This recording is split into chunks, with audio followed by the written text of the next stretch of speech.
Today we're going to install this trick chassis tubular core support on the family Burnout wagon.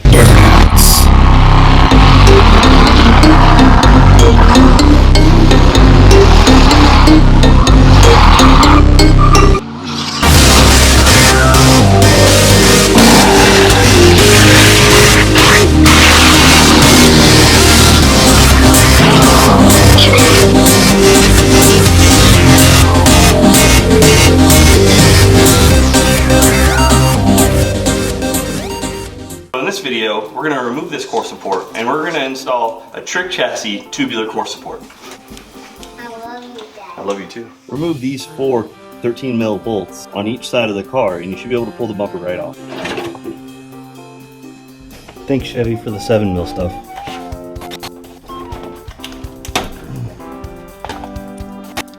We'll come back and replace that later whenever I find new ones, and hopefully I can find them in the right color. Front face of the fan clutch at the top is 3 1/4 inches away from the radiator. And the top of the fan clutch is exactly 6 inches away from AC condenser. So the goal here is to take all of this AC system, that's the condenser and the pump, and just lay it on that fender outside of the work area, so I don't have to deplete the system and refill it because AC still works really, really well. After removing the headlight wiring and the headlight surrounds, remove the bolts on the top of the header panel here, here, and here on each side, in addition to the 2 bolts in each fender here, and then you can remove the header panel.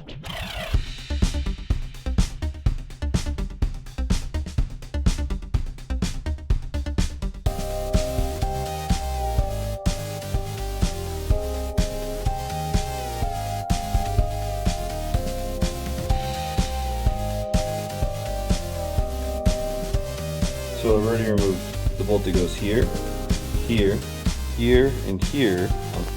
Now what's left to take off is this bolt in the body mount. And now the moment we've all been waiting for. Win. That's a win.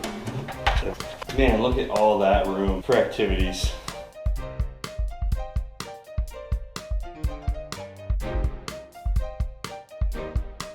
Now the first thing we're going to want to do is put the header panel on and make sure that everything lines up so that we know that we have the core support adjusted to the right spot.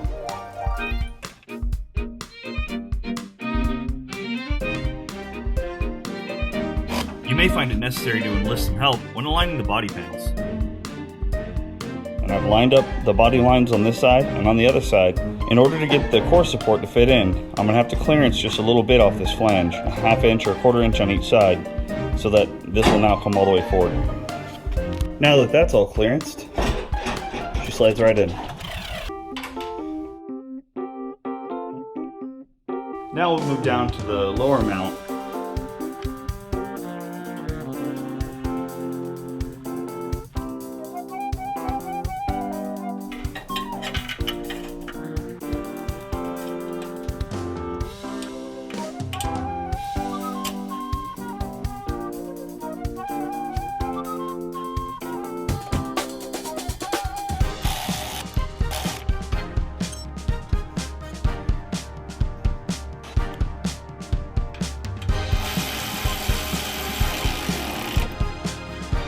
On the inboard side here, in the center of the header panel, are these 2 tabs.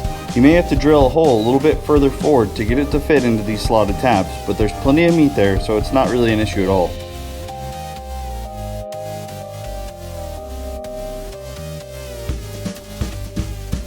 Alright, so the core support is installed and the body lines line up real nice. So the hood pops up. Before, it popped up so little and the hook was so far off that I couldn't get my fingers in there to release the hook. Now I can. To do that, I had to notch this guy up. To get the hood to close down enough, I had to notch that out to slide it down. It wouldn't allow this lip to clear. So I notched it down and moved it as far down in the holes as I could. So that worked pretty well. There are no provisions for the stock radiator, so I'm gonna make some up and I'm just gonna do something like that. This is kind of an aftermarket deal, and dudes are most likely gonna have an aftermarket radiator to go with their fancy aftermarket core support. If you watched my videos before, you know I won't stand for not having AC. So I folded up these small sheet metal cups so they can house the stock AC condenser bottom mounts and welded them to the core support.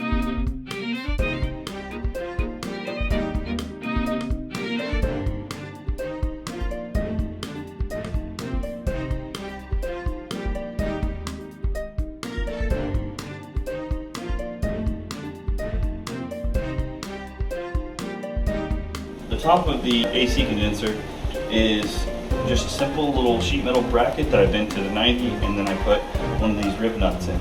These rib nuts are awesome because it keeps you from having the nut side of the hardware in a hard to reach area, and all I have to do is zip it out. Most of the front end is put together like that in some form or fashion from the factory. So this is a pretty inexpensive little tool that will save you a lot of time whenever you assemble and disassemble this front end.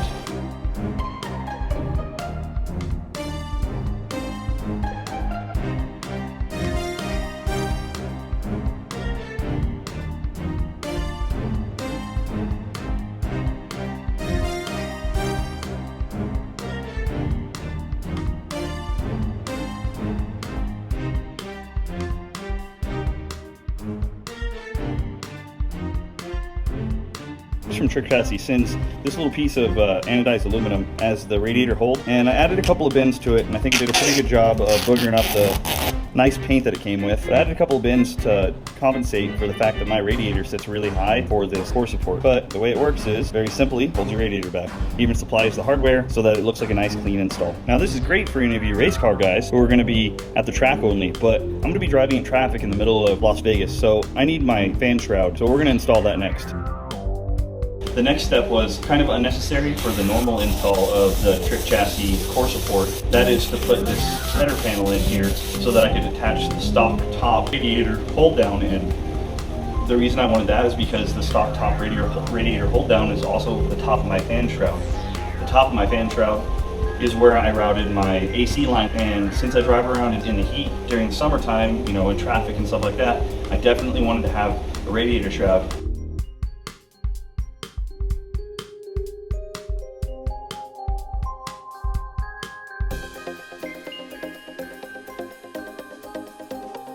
One of the expectations you can have is that you'll open and close your hood about 8 million times during this. Now the lower fan shroud bolts into the stock core support. Well, I don't want to make those provisions on here because it's kind of unnecessary. So all I'm going to do is put a rib nut in the bottom of the radiator itself. And the only downside of this is, should I ever need to replace the radiator, I'll have to put some new rib nuts in it. But once again, if I ever replace the radiator, I'll probably do it with a really nice one and hack all this junk off here. Let's throw it together one last time.